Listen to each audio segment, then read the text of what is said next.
जो इमरान खान साहब को, उनकी पार्टी को, हमारे वर्कर्स के साथ जिन केसेस के अंदर नाइंसाफियां की गई हैं। नंबर 1, जज ज़ेबा चौधरी केस, इमरान खान साहब के ऊपर तौहीन अदालत का मुकदमा बनाया गया। और दूसरी तरफ देखें कि इन जजेस को धमकाया गया, डराया गया, लेकिन उनके खिलाफ कोई तौहीन अदालत की कार्रवाई नहीं है।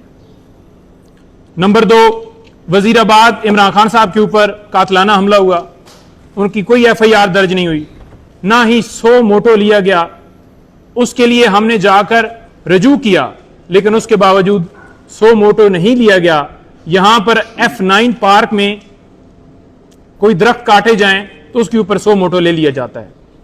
नंबर 3, तोशाखाना केस, बार बार जज हुमायूं दिलावर को रिमांड किया गया, हालांकि उस जज के ऊपर इमरान खान साहब की तरफ से अदम एतमाद किया जा चुका था।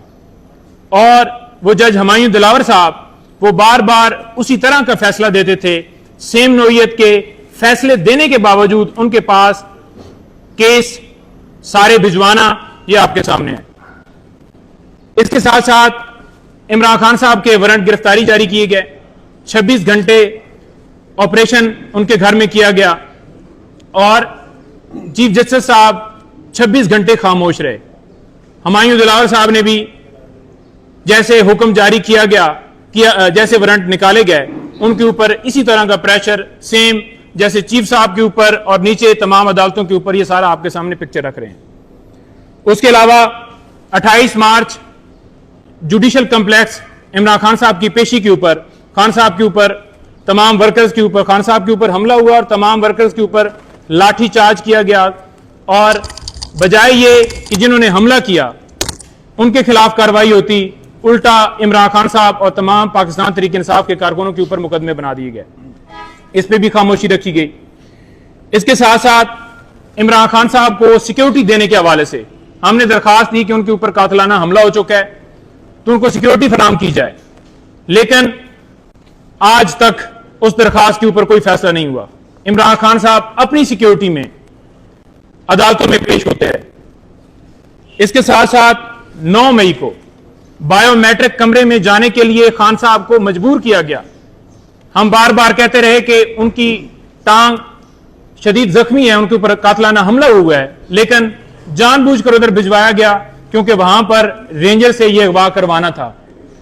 रात को 10 बजे खान साहब की गिरफ्तारी को लीगल करार दे दिया गया और यह कहा गया कि हम इसके ऊपर इंक्वायरी बना रहे हैं। आज किधर है वो इंक्वायरी? इंक्वायरी किधर हो रही है?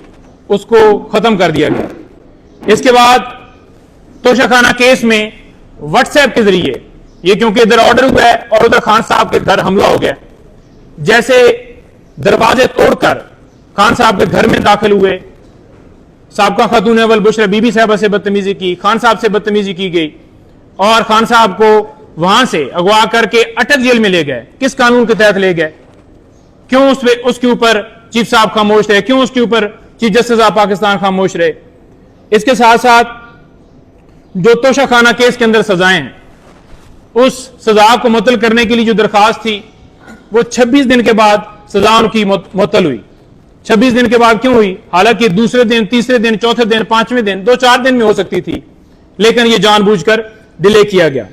उसके बाद साइफर केस को लटकाया गया, फिर फैसला महफूज कर लिया गया और फैसला महफूज करने के बाद खान साहब की जो दरखास्त थी जमानत की, वो जमानत की दरखास्त खारिज कर दी गई। इसके साथ साथ साइफर केस में मुकदमे के इखराज के लिए हमने दरखास्त दी थी इस्लामाबाद हाई कोर्ट में, उसको बिला वजह जो है वो लटकाया गया और ना ही उसके अंदर स्टे दिया गया। उसके बाद ताहिर सिपरा साहब के पास 6 जमानत की दरखास्तें थी। इस्लामाबाद हाई कोर्ट में हमने रजू किया कि वो दरखास्तें ट्रांसफर की जाएं, हमारी दरखास्त मंजूर नहीं हुई। कोई भी बंदा जिसको किसी जज के ऊपर अदम एतमाद होता है वो दरखास्त देता है तो उसकी दरखास्त सुनी जाती है। Chief justice of Islamabad high court उनको दरखास्त दी कि आप सारी दरखास्तें अपने पास रखते हैं, लेकिन उनको यह कहा गया कि आप कोई भी इमरान खान साहब का मुकदमा ना सुने, लेकिन फिर भी उन्होंने कहा कि आपकी दरखास्त ये रिजेक्ट की जाती है और मैं तमाम मुकदमे अपने पास सुनूंगा। 130 से ज्यादा दरखास्तें इस्लामाबाद हाई कोर्ट में चीफ जस्टिस ने अपने पास रखी। क्यों, किस वजह से रखी? इस वजह से रखी क्योंकि दूसरे जजेस वो इस तरह के लेटर लिख रहे थे और कह रहे थे कि हमें धमकाया जा रहा है इदारों की तरफ से, लिहाजा उन्होंने कहा कि मैं अपने पास ही रखूं और इनको लटकाऊं और उनके ऊपर फैसले जो अपनी मर्जी से दूं। इसके साथ ओपन ट्रायल के हवाले से हमने इस्तदा की थी इस्लामाबाद हाई कोर्ट में, यही चीफ साहब के पास मामला गया, लेकिन ओपन ट्रायल जो है वो नहीं किया गया और जिस तरह से ट्रायल चलाया गया है, जिस तरह से चारों केसेस चलाए गए हैं, सिर्फ उसके पीछे यही वजह थी कि कौम ना देखे कि वहां पर क्या हो रहा है और उस जेल ट्रायल को लीगल करार दिया गया। इसके बाद अलकादर और तोशाखाना नैब केसेस में पहले इसके अंदर जो है वो लेट सुनवाई की गई और जब नैब ने गलती तस्लीम कर ली कि उन्होंने आकर कोर्ट के अंदर गलत बयानी की है, उसके बावजूद, नैब की गलती के बावजूद हमारी दरखास्त जो है जिसमें हमने ये कहा था कि इमरान खान साहब की जो दरखास्त है वो कबूल की जाए, जो रिजेक्ट की गई थी उसको बहाल किया जाए, वो हमारी दरखास्त खारिज कर दी गई। इसके साथ साथ 4 हफ्तों के अंदर साइफर ट्रायल को खत्म करने का हुक्म दिया गया। भाई किस वजह से? क्यों? किसी ने आपसे कोई दरखास्त की थी कि आप 4 हफ्तों के अंदर कोई डायरेक्शन के लिए कोई दरखास्त लेकर आया था? नहीं, 4 हफ्तों के अंदर डायरेक्शन दी गई ताकि इलेक्शन से पहले खान साहब को मुख्तलिफ मुकदमात में उनको सजाएं दी जाएं और लोगों के अंदर मायूसी पैदा की जाए कि आपका लीडर तो जेल में ही रहेगा, नहीं निकलेगा। अच्छा, इसके साथ साथ लेवल प्लेइंग फील्ड की जो दरखास्त थी सुप्रीम कोर्ट में, मैं अब काजी फायज साहब के ऊपर आ रहा हूं, वो हमारी दरखास्त के ऊपर आज तक क्या हुआ? पाकिस्तान तहरीक इंसाफ को लेवल प्लेइंग फील्ड नहीं दी गई।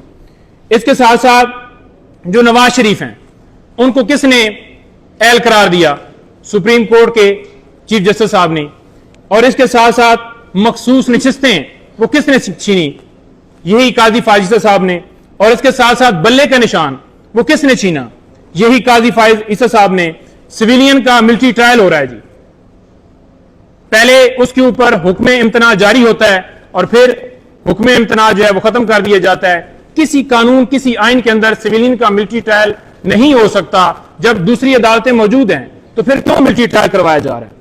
राजा सुल्तान सिकंदर की पुष्टपनाही कौन कर रहा है? कौन उसको जो है प्रोटेक्शन दे रहा है? क्यों नहीं 90 दिन के अंदर इलेक्शन हुए? क्यों नहीं उसके ऊपर 100 मोटो लिया गया? साइफर के हवाले से जुडिशियल कमीशन बनाने की दरखास्त की गई, क्या हुआ?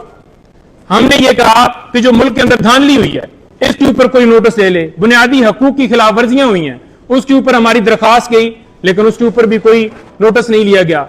जहां पर गैर जरूरी मामला हो वहां पर नोटिस ले लिया जाता है, लेकिन सिर्फ और सिर्फ हम टारगेट हैं। अब मैं शुएब शाहीन साहब की तरफ आप की जो है